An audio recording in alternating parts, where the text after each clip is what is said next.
नमस्कार विद्यार्थी मित्रांनो, मी रवींद्र. आज आपण इयत्ता 6वीचा गणिताचा जो नवीन अभ्यासक्रम आहे 2026चा, त्याचा चौथा धडा आकृतिबंध याचा स्वाध्याय 4 बघणार आहोत. ओके.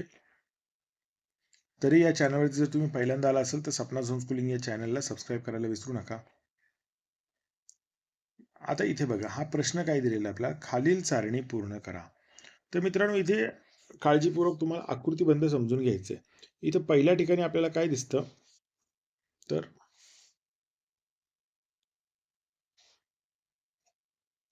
हा एक बिंदू आहे, म्हणजे 1चा वर्ग आहे आणि त्याच्यात अधिक 1 मिळवलेला आहे, म्हणजे 2 झालेले आहे, बरोबर. मग इथे हे उत्तर आपलं इथे चुकलेलं आहे, 5 आहे. तर इथे हा 2चा वर्ग आहे. 2चा वर्ग काय असतो? 4. आणि त्याच्यामध्ये किती? अधिक 1. ओके. बघा, हे आपलं आकृतिबंध काय, n वर्ग अधिक 1. ओके. मग 1चा वर्ग अधिक 1 किती होतं? तर 2. मग 2चा वर्ग अधिक 1 किती होतं? तर 5. मग 3चा वर्ग अधिक 1 किती होणार? बघा, 3चा वर्ग म्हणजे काय होणार? हे 1 2 3 4 5 6 7 8 9. 9 झाला आणि त्याच्यात अधिक 1 करायचा, बरोबर, 10. मग 4चा वर्ग किती होतो? 16. बघा, 1 2 3 4 5 6 7 8 9 10 11 12 13 14 15 16. त्याच्यात 1 मिळवला, किती होणार? 17.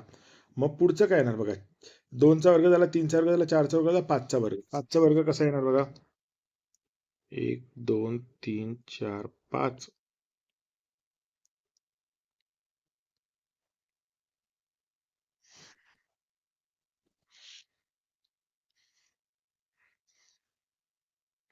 1 2 3 4 5. 1 2 3 4 5. 1 2 3 4 5. 1 2 3 4 5. 1 2 4 5 आणि अधिक 1 किती झाले? बघा, 25 अधिक 1 26, बरोबर की नाही? तसंच 6चा वर्ग अधिक 1 किती होणार? तर 6चा वर्ग 36. 36 अधिक 1 किती? 37. तर इथे 37 उत्तर आहे. इथे आकृती तुम्ही काढा, पूर्ण करा ती आकृती अशा पद्धतीने. चला, पुढचा प्रश्न बघू आपण. षटकोनी संख्या दर्शवणाऱ्या आकृत्या खाली काढल्या आहेत, त्या तुमच्या वहीत काढा. या आकृतिबंधातील पुढील संख्या कोणती ते आकृतीच्या साहाय्याने दाखवा. आता इथे समजून घ्या. बघा, इथे कसं, पूर्वी एकच बिंदू आहे आपल्याकडे. पहिल्यांदा किती दिला? एकच बिंदू दिलेला आपल्याला. ओके. नंतर किती? बघा, हे असे एका बाजूला 2 बिंदू आहेत, की नाही? मग 2 3 4 5 6 7. इथे अंक किती आला? 7. मग आता इथे बघा, इथे एका बाजूला 3 बिंदू आहेत, बरोबर. 3 आहेत की नाही एका बाजूला? मग 3 4 5 6 7 8 9 10 11 12 13 14 15 16 17 18 19. किती अंक आला? 19. आता इथे किती आहेत? बघा, एका बाजूला 4 आहेत, हे की नाही? 4 आहेत की नाही? 4 8 9 10 11 12 13 14 15 16 17 18 19 20 21 22 23 24 25 26 27 28 29 30 31 32 33 34 35 36 37. बरोबर. मोजून पण बघितले, सगळं बरोबर आलेलं आहे उत्तर आपलं. चला, पुढे जाऊ आपण. आकृतिबंधाचे निरीक्षण करा व पुढील 3 संख्या लिहा. आता इथे बघा, काय संख्या काय दिल्या? 2 9 28 65. तर इथे आपलं जो आकृतिबंध आहे तो कसा आहे माहिती आहे का? तर n चा घन अधिक 1. n म्हणजे कोण आहे? तर संख्या आहे, म्हणजे जे आपण बदलणारी संख्या आहे तिला n म्हटलंय. त्याच्यामुळे त्या संख्येचा घन अधिक 1. मग पहिली संख्या कोणती आहे? ते 1. तर 1 चा घन काय होतो? तर 1 चा घन 1च असतो. त्यात 1 मिळवला, उत्तर आलं आपलं 2. आहे की नाही? उत्तर किती आलं आपलं? 2. त्याच्यानंतरची संख्या किती? 2. तर बघा, 2 चा घन किती असतो? तर 2 दुने 4 4 दुने 8. 8 आणि 1 किती होतात? तर 9. आपलं उत्तर किती आहे इथे? 9. बरोबर. त्याच्यानंतरची संख्या कोणती घेतली आपण? 3. पुढची संख्या 3. 3 चा घन किती होणार? तर बघा, 3 त्रिक 9 आणि 9 त्रिक किती? 27. 27 आणि 1 किती होणार? 28. बरोबर, 28 आली. मग 4 चा घन, 4 चोक 16 आणि 16 चोक 64. 64 अधिक 1 किती येतात? 65. 65. मग त्याच्या पुढची संख्या कोणती? तर 5चा घन अधिक 1. 5चा घन किती असतो? बघा, तर 5चा घन होतो 125. 125 अधिक 1 किती होतात? 126. 6चा घन किती होतो? 6चा घन होतो 216 आणि अधिक 1 17. म्हणून किती होणार आहे? 217. आपण इथे आपल्या संख्या लिहून घ्या. किती होणार बघा? 126. मग 217. मग 7चा घन किती होतो? 7चा घन होतो 343. अधिक 1 किती होतात? तर 344. ओके. म्हणून आपलं उत्तर काय? 344. आले लक्षात? चला पुढचा प्रश्न बघू आपण.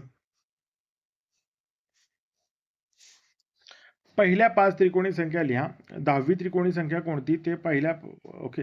तर मला सांगा आता त्रिकोणी संख्या म्हणजे काय? तर अशा संख्या ज्यांचा त्रिकोण तयार होतो. तर पहिली त्रिकोणी संख्या 1 आहे. म्हणजे 1 आहे. त्याच्यानंतर कोणती येणार बघा 3. एकामध्ये किती मिळवले? 2 मिळवले. तर 3 झाले. आता त्याच्यामध्ये किती मिळवायचे? 3 मिळवायचे. 1, 2, 3 ही त्रिकोणी संख्या कोणती आहे? तर 6. बरोबर. आता 6च्या पुढे किती मिळवायचे? 4. कोणती झाली त्रिकोणी संख्या? 10. बघा हे सगळे बिंदू मोजायचे असतात आपल्याला.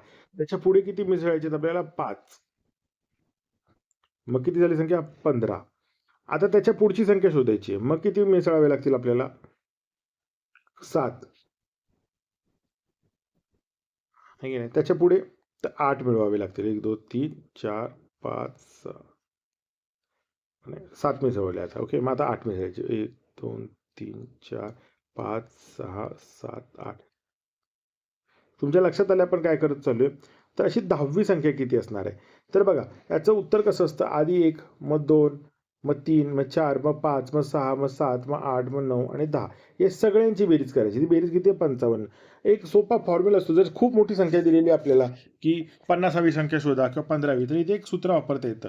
ते काय असणार आहे? तर जितक्या नंबरची त्रिकोणी संख्या शोधायची आहे, ती 10 गुणिले त्याच्या पुढची संख्या 11 भागिले 2. मग उत्तर किती आलं आपलं? 55. बरोबर. तर आपली संख्या जी असणार आहे 10वी संख्या ती कोणती असणार आहे? 55 असणार आहे. मोज संख्यांची चढत्या क्रमाने बेरीज करत गेल्यास कोणत्या संख्या मालिका तयार होते? तर मोज संख्यांची चढत्या क्रमाने बेरीज करत गेल्यास त्रिकोणी संख्यांची संख्या मालिका तयार होते. आताच आपण बघितलं ना की एक आहे त्याच्यामध्ये 2 मिळवले, त्रिकोणी संख्या झाली. त्याच्यामध्ये 3 मिसळले, परत त्रिकोणी संख्या झाली. बघा 3 मिसळली कोणती झाली? 6. आधी कोणती झाली ती? 3. पहिली एकच होती. त्याच्यानंतर आता त्याच्यात 4 मिसळले. 6 मध्ये 4 मिसळले 10. मग त्याच्यामध्ये परत आपण 5 मिसळले. कोणती होती? 15. याला काय म्हणतात? एक एक अंक वाढवत जायचं. बेरीज करताना एक एक अंक वाढवत जायचं. यालाच त्रिकोणी संख्या असं म्हणतात. 1 पासून सुरू होणाऱ्या विषम संख्यांची क्रमाने बेरीज करून तयार होणारी संख्या मालिका लिहा. किंवा विषम संख्यांची क्रमाने बेरीज करत जायची. तर 1 आहे. ओके. पहिली संख्या आपली कोणती आहे? तर 1 आहे. ओके. त्याच्यामध्ये 2 नाही मिळवायचे कारण 2 समसंख्या आहे. 3 मिळवायचे. मग एकात 3 मिसळले 4. 4 काय आहे? संख्या उत्तर आपलं. आणि 1 आणि 4 या दोन्ही चौरस संख्या आहेत. तसंच आता पुढे जा. 1, 3. आता त्याच्यामध्ये 4 नाही मिसळायचा, 5 मिसळायचं. विषम संख्या मिसळायची पुढची. मग 1 अधिक 3 अधिक 5 किती होतात? 9. 9 ही पण चौरस संख्या आहे. मग 1 अधिक 3 अधिक 5 अधिक 7 किती होतात? तर 16. 16 ही पण कोण आहे? चौरस संख्या आहे. त्याच्यात अधिक 9 मिसळले किती होतात? 25. 7च्या नंतर 8 नाही मिसळायचे. 8 समसंख्या आहे, विषम संख्या. म्हणजे बघा आधी आपला 1 आहे. त्याच्यामध्ये आपण 3 मिळवले. 3 मिळवल्यावर किती झाले बघा? 4. चौरस संख्या झाली की नाही? चौरस तयार. त्याच्यामध्ये किती मिळवायचे? तर आपल्याला 5 मिळवायचे. 1, 2, 3, 4, 5. उत्तराला 9. 9 ही चौरस संख्या आहे. त्याच्यामध्ये किती मिसळायचे आपल्याला? 7. 1, 2, 3, 4, 5, 6, 7. किती झाली? चौरस संख्या. त्याच्यामध्ये 9 मिळवायचे. 1, 2, 3, 4, 5, 6, 7, 8, 9.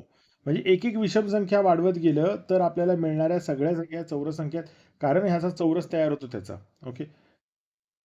चला. म्हणजेच त्याला वर्गसंख्यांची मालिका पण म्हणतो आपण. हे लक्षात ठेवा, खूप छान आहे. 1 अधिक 2 अधिक 3 अधिक 4 अधिक 5 अधिक 6 असे 50 पर्यंत जायचं बघा. हे वाढत वाढत वाढत वाढत हे वाढत वाढत वाढत वाढत कुठेपर्यंत 50 पर्यंत आले. आणि 50 नंतर परत हे कमी होत गेलेले. ओके.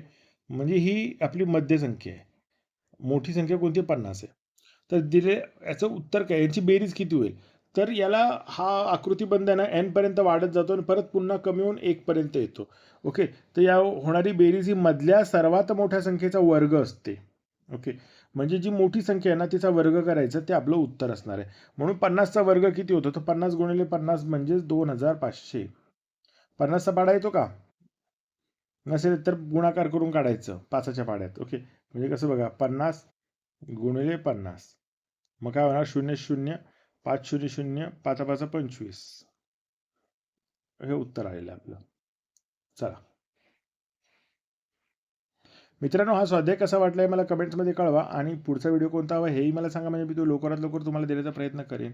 धन्यवाद.